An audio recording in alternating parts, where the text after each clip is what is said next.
قرآن پر انگلی پھیر کر بسم اللہ پڑھنا۔ ایک جاننے والی نے سوال کیا ہے کہ ان کے شوہر کا انتقال ہو گیا ہے، انہیں عربی پڑھنا نہیں آتی، کیا وہ اپنے شوہر کے ایصال ثواب کے لیے قرآن پاک کے حروف پر انگلی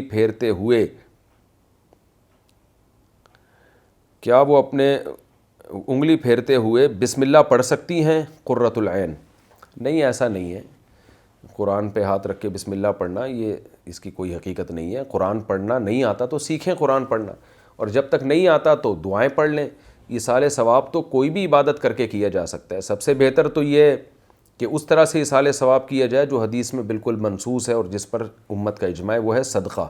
تو صدقہ کر کے ایصال ثواب کریں، دعائیں کریں والدین کے لیے، اور قرآن پاک سیکھنے کی کوشش کریں۔ آپ اسنوکر کلب میں جوا لگائیں تو مالک گنہگار ہوگا یا نہیں ہوگا؟ اسنوکر کلب کی جو دکان ہوتی ہے جہاں لوگ آ کر کھیلتے ہیں، وہاں پر لوگ کھیل میں جوا بھی لگاتے ہیں، کیا اس کا گناہ دکان والے کو بھی ہوگا؟ حالانکہ وہاں لکھ کر لگایا ہوا ہے کہ جوا کھیلنا منع ہے۔ احمد گجرات سے: اگر لکھ کے لگایا ہوا ہے اپنے کہ جوا کھیلنا منع ہے، پھر بھی اگر کوئی جوا کھیلتا ہے تو انشاءاللہ دکان کے مالک کو گناہ نہیں ہوگا۔ لیکن ویسے میں ایک دکان کے مالک کو کہتا ہوں، بھائی کوئی اچھا کاروبار کر لو، کوئی ایسا کاروبار کریں جس میں پبلک کو فائدہ ہو۔ ابھی آپ اسنوکر کھیل کھیل کے پیسے کما رہے ہیں، میں نہیں کہہ رہا کہ حرام ہے، لیکن یہ ہے تو ٹائم ویسٹنگ۔ قوم کو کس چیز پہ لگا دیا آپ نے؟ تو کوئی اور گولے گنڈے بیچ دیں، اس میں کم از کم کوئی میٹھا جائے گا لوگوں کے حلق میں، کچھ ٹھنڈک جائے گی، ٹھنڈ جسے پنجابی میں کہتے ہیں ٹھنڈ پہ گئی ہے، ہو سکتا ہے بہت سے لوگوں کے کلیجے میں گولا گنڈا کھانے سے ٹھنڈ پہ جائے اور ان کو فائدہ ہو اس سے، تو کوئی اور کام کر لیں۔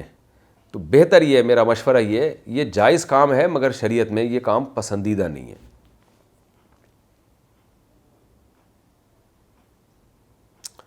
اچھا بھائی،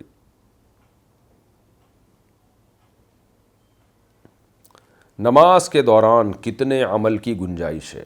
میں فرض نماز پڑھ رہی تھی، کمرے میں بچے کھیل رہے تھے اور جائے نماز کے ساتھ قرآن کی رحل رکھی ہوئی تھی۔ مجھے خیال آیا کہ کہیں کوئی بچہ اس سے ٹکرا نہ جائے۔ میں نے نماز کے دوران ہی بیٹھے بیٹھے رحل کو تھوڑا سا اپنی طرف کھینچ لیا۔ اس سے نماز پر کوئی فرق تو نہیں پڑا یا نماز صحیح ہو گئی؟ بنت عبداللہ: ہاں، یہ اتنی سی حرکت سے انشاءاللہ نماز نہیں ٹوٹے گی، اور ضرورت بھی تھی اس حرکت کی۔ تو نماز میں کتنی حرکت سے نماز ٹوٹتی ہے، اس میں علماء کے دو قول ہیں۔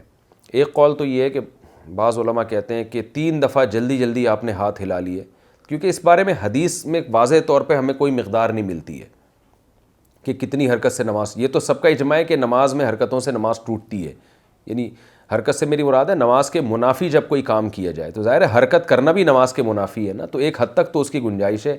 کتنی حرکت سے نماز ٹوٹے گی اس کے بارے میں قرآن و سنت خاموش ہیں، تو جہاں قرآن و سنت خاموش ہوتے ہیں پھر علماء کا اجتہاد ہے۔ تو 2 قول ہیں، ایک قول تو یہ کہ جلدی جلدی 3 دفعہ آپ نے ہاتھ ہلا لیے، کیونکہ 3 کے عدد کی ہمیں نظیر ملتی ہے اس شریعت سے۔ کوئی کام 3 دفعہ کیا جائے تو شریعت میں اس کی نظیر ملتی ہے کہ اس کام کو ایک معتد بھی کام سمجھا جاتا ہے۔